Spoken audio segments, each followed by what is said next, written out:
Yo, what's going on, everybody? It is your Commish with another Gatorade Fantasy Football Podcast update. Are y'all ready? All right, let's go get it.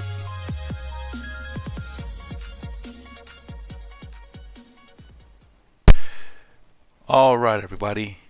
Week 9 is over and done with. The playoffs are fast approaching. And even though I have the highest score or highest scoring team in the league, I'm probably going to miss the playoffs. It's been a rough year for fantasy. I'm probably going to start planning for next year. That's just me. It sucks. Oh well. Anyways, this will be a shorter episode. It's gonna be a busy week with a friend's wedding, so I have to be traveling tomorrow. So trying to get some sleep tonight. I won't be doing power rankings for this week. I'm sorry, but it's not gonna matter because Fred would be last since he lost to TJ, and TJ still our number one. You would think the loss of Deshaun Watson this week was supposed to be devastating for Lamar Miller and Will Fuller, but TJ is our king, so he found a way to win. Half the games this week were actually decided on Monday Night Football. We had our first tie, and I think this is the first tie we've had in a couple of years. Which the results of I will go over later. As for right now, let's get straight into the injuries. As I noted earlier, Deshaun Watson torn ACL on a non-contract contact drill, out for the year on the IR. Andrew Luck put on the IR. Jameis Winston re-aggravated his right shoulder again. Uh, that dude, he's gonna be out for a couple of weeks. For running backs, we had DeMarco Murray with a knee injury and Cheeseburger Eddie with a groin injury. As for wide receivers, sucks for the Cowboys this week. Terrence Williams went out with a twisted knee as he was having the game of his life. And Des Bryant, ankle sprain. Read somewhere that it might be a high ankle sprain, even though I think Ian Rappaport said it wasn't that bad, but might be a couple weeks. We'll see. And Julio Jones, as usual, has a lower leg injury. Um, for tight ends, Zach Ertz actually skipped this week with a hammy.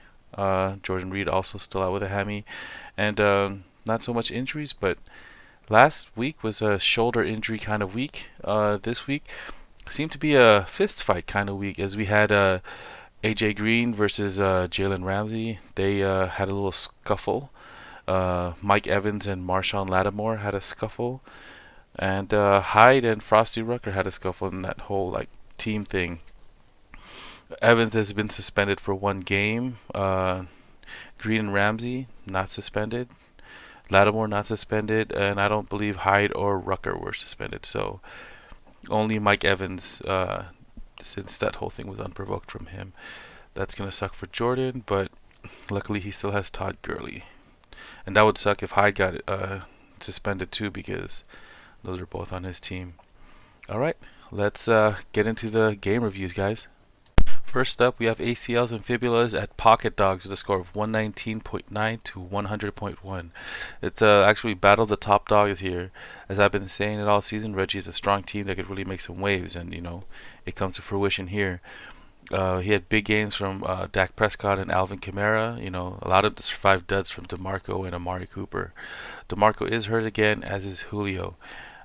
No other info on them right now other than it's sore, but they are veterans, so they might just skip practice and play, because that's what happens when you've been in the league for about 6-7 years. And that's actually the bane of Reg's existence this year. He is just injuries after injuries after injuries on his squad. It's been pretty bad, but here he is standing at 6-3. As for Jordan, he drops his second in a row.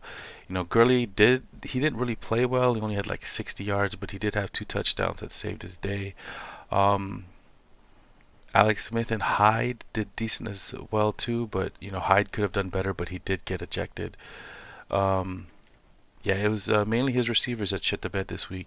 I expected more from Crabtree. I had him in another league, especially against the Miami defense, but he didn't do too much. But Evans, I expected this actually. He was lining up against Marshawn Lattimore, who's probably the best corner of the league right now, and also a rookie.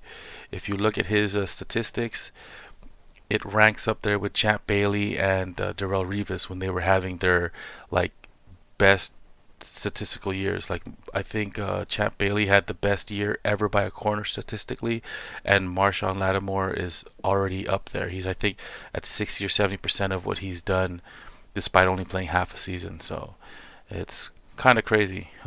He's kicking ass. He shut Mike Evans down, and Evans got frustrated because he was getting his ass kicked like all season long because they're losing. But got to be smarter than that. All right, guys, let's go on to the next game. Next up, we have Fried Spam and Eggs at Fail Mary of a score of 110.8 to 94.3. This was a crazy game. Angel was actually losing by a lot. I think he had like 60 points or something, and Josh had 94. He was done after Sunday Night Football, and all Angel had were 3 Lions. He had Golden Tate, Marvin Jones, and Theo Riddick, and all of them scored enough to get him the win this week. Also, Adrian Peterson rushed 37 times. That's a career high for him. And he actually lined up at wide receiver a couple times. I guess they're going to run him to the ground because, Bruce Arians doesn't give a fuck. And also as of Sunday Night Football, Breeze, AP, Demarius Thomas, and Jared Cook all had between 16.6 to 18.2 points, and that's really nice. But the Chiefs' defense and his kicker Blair Walsh had -4 and -3, combined or respectively. I don't know how you get -3 as a kicker. That fucking hurts. But he still eked out the win. Josh had, he thought he won. And the bye weeks kind of killed him here because he didn't have his best player. Witten shit the bed, as is Kareem Hunt for his standards. It actually continues a downward trajectory of Hunt's season. Hopefully he can turn it around. Ever since that 43-point week, 27, 27, 13, or 14, 14, 13, 13, 8, 8. He's just been going downhill. We'll see how he does the rest of the season. Hopefully he can turn it around. Alshon Jeffrey was a nice addition for Josh. I'm not a fan of his soft tissue issues that he normally has, but he can't ignore the results right now. He's playing out of his mind, and he is staying healthy. But hopefully he can stay healthy and offset the potential loss of Des Bryant. That's all I got for that game. On to the third one. Here we have Slight Work at Evil Doc with a score of 81.2 to 81.2. Manny, after Sunday Night Football, was actually up .1, and both teams had one player left. This is actually the first game that I did not score 100 points, and I almost do not care anymore. I had Jordy Nelson, and Frank had Ty Montgomery, and Ty Montgomery scored 5.6, and Jordy had 5.5. It sucks. Tyrod had a nice game on Thursday Night Football. Made me feel a little safe despite the play of Shady McCoy. And speaking of Shady, he shut the bed. As did Doug Martin, and technically Fournette, because he got suspended by the team for not showing up to the team photo. You got to be better than that, dude. As all 3 had the worst games of their career. Or year, not career. All had the worst games of the year. All at once. For me. Thanks, guys. Frank had Ty, like I said, to rely on Monday Night Football, and he scored the .1 over Jordy needed to eke out a tie, which means Frank wins because it goes to bench points after that. And T.Y. Hilton decided to go off for 36 points, which was more than my bench scored. And he also had somebody else, some asshole, score 17 points. He had nice games from Matt Ryan and surprisingly Terrence Williams. And what the fuck? Frank picks him up off the free agent list, and he has the game of his life, all randomly. This guy's been a disappointment all career long, just to fuck me in the ass. I hate you. Anyways, Lynch also had the best game of his season, also against me. I mean, that's par for the course this year. Any other year, I'd be undefeated wrecking dudes weekly, but this year, I am taking it weekly. Taking it not so good, because I don't like it. I hate you guys. And on to the fourth game of the week. We have Vitamin D at Barking Guns with a score of 108.7 to 64.7. Mikal keeps on rolling. After losing the season opener, he has rallied off 8 straight wins. Wilson had another nice game, this time pretty much saved by a late touchdown to Doug Baldwin. He survived the bipocalypses. last week and this week, despite the weaker games from Freeman and Ingram this week. Trey drops his 6th loss in a row, and Jonathan Stewart has completely dropped off the fantasy map, netting a negative 1.9 points. This is his 2nd negative game of the season as a starting running back in the NFL. And they just paid this guy a couple years ago. Man, it's probably time to just step away completely from him. He is not doing anything for you.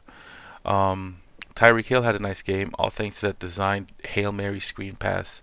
It was a 57-yard touchdown that was a 15.2 point play. All season long, Hill has been good, bad, good, bad. If you look at it, he has a good week, a bad week, a good week, a bad week, a good week. So this week is a good week, next week is a bad week, which is understandable because it's his bye week and he's probably going to score 0 points. But maybe the week after, he might have a good week. Who knows? Who knows? All right. Oh yeah, that Hail Mary screen pass. Did you guys see that?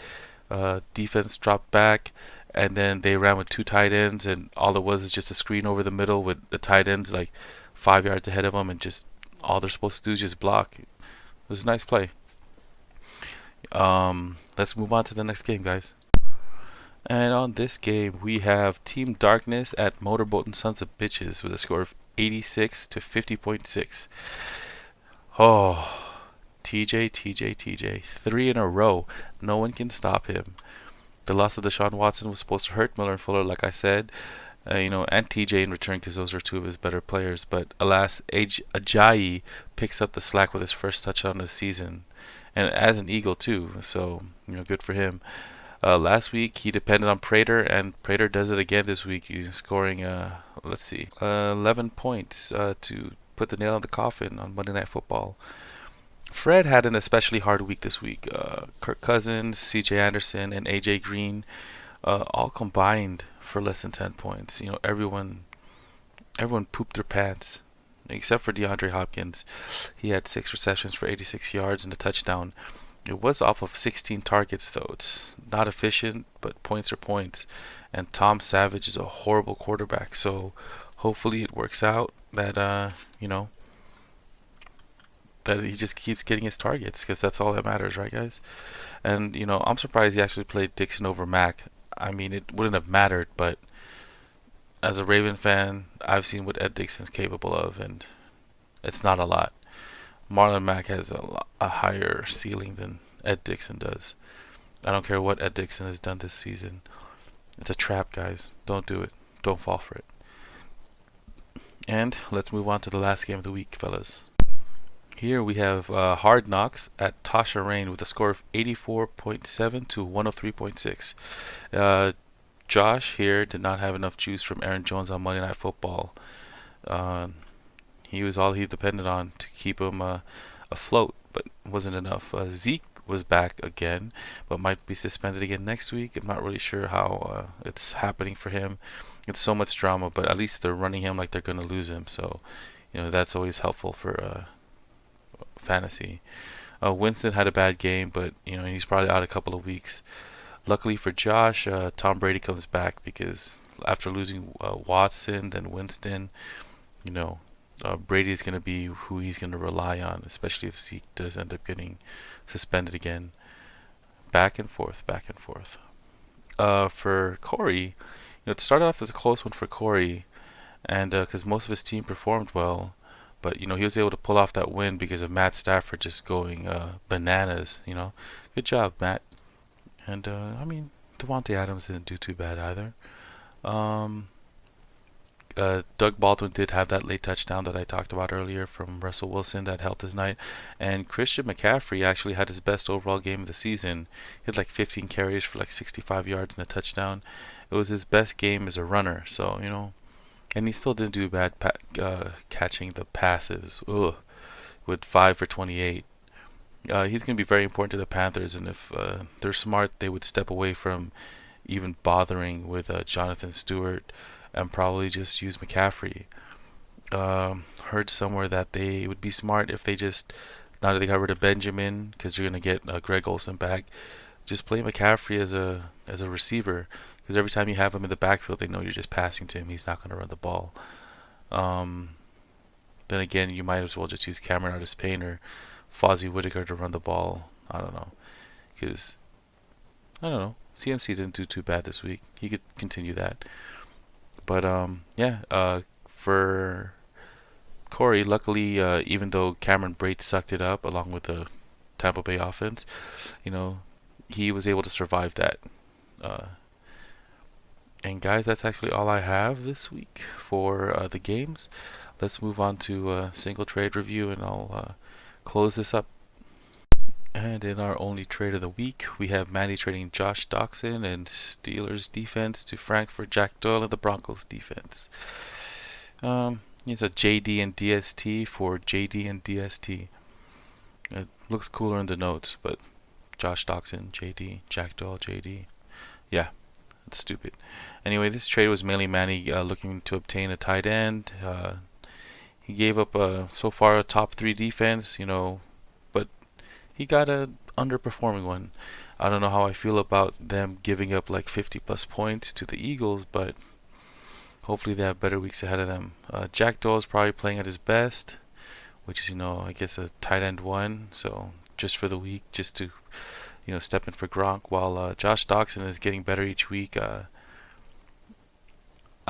He could be good, but only if the Redskins actually continue to play better. So we'll see how that ends up. And that is all I have for this week, guys. Hopefully you guys had good weeks. I did not. Just keep in mind, this was a much shorter one. I didn't have a lot to do for the longest portion, which is normally the power rankings. But keep in mind, trade deadline is November. It is after week 11. The week 11 games, it's like Sunday, Monday, then that Wednesday at noon, which I believe is the 22nd or the 23rd. That is the deadline. So please make sure that you get all your trades in and everything that you need to get done. After that, trades will be locked. If you need any more specific info on how trades are working, I've cleared up a lot of what I thought what were brought up to me as questions in the league charter for trades and draft pick trading and all this stuff. So that way it's fairer and there's actually like clarity to it, because I guess when I wrote it, I just kind of it's easy, whatever, it's just trades. But questions were brought up that weren't clear in the charter, so they were clarified a couple weeks ago. But yeah, as usual, my friends, good luck. And if you have any questions, comments, or concerns, you know where to reach me. Alright, Commish out. Watch where you're going, needle dick.